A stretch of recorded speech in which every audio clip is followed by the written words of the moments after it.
everybody, this is Rebecca. I am back with another video about tips and tricks that I have learned throughout the years of my reading experience.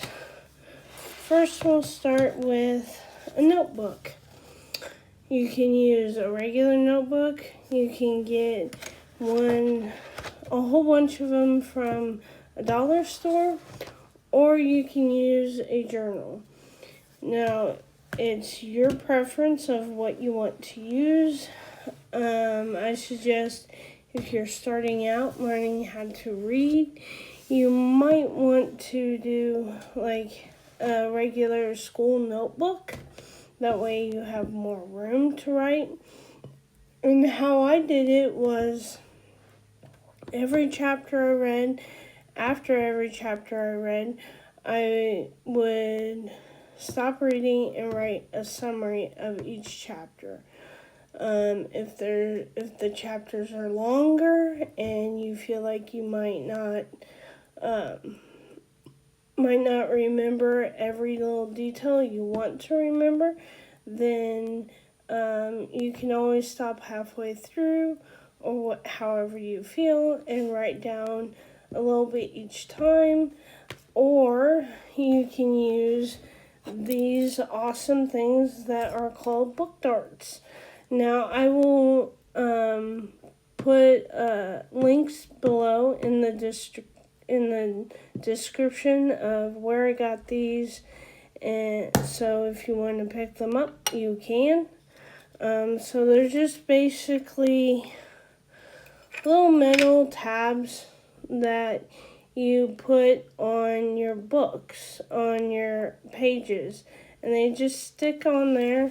They're reusable, and as you can tell, they do not come up above your page, so there's no tearing of your page or anything like that, and it's very easy to use them.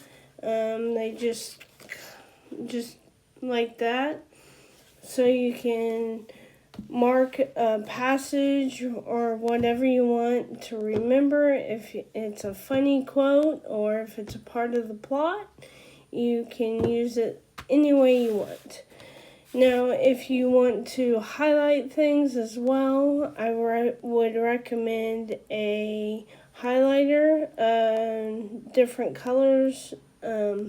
There's a whole bunch of different kinds. I would suggest a wax highlighter, so it does not bleed through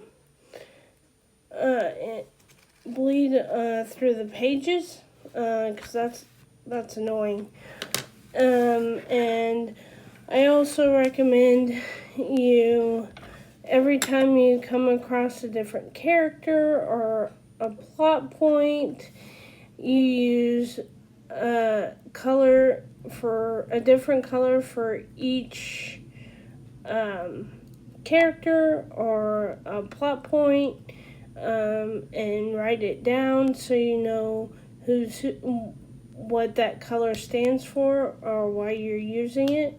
That's easy and important to do, so you know why you have different colors within your book. Also, these pens are really helpful.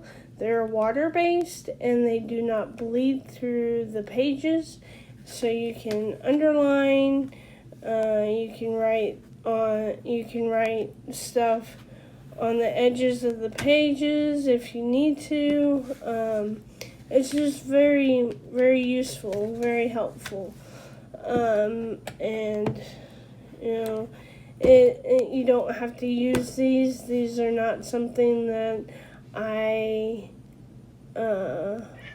am promoted by or any means like that, but they're just simple ways of helping one who either struggles with reading, who wants to get involved in reading more, or somebody who already reads perfectly well but wants a little help. I would suggest once you get used to reading and are able to comprehend a little bit more, you use a diary or a journal or a small notebook to highlight, to do pinpoints, so you're not rewriting or writing a full summary each time, unless that's something you want to do, and that's perfectly fine. There's no right and wrong way of doing things when it comes to reading. So those are my little tips and tricks that I use. You guys might have other tips and tricks that you use, and that's perfectly fine. I'd love to hear some if you do. And happy reading. I'm excited to next week to talk about Clockwork Angel and Clockwork Prince from the Infernal Devices of Cassandra Clare's Shadowhunters. And I will also be posting, like I said, a in-depth on how to read these books the week after next. So if you want to watch that, feel free. Thank you, and I can't wait to see you in the next video. Bye!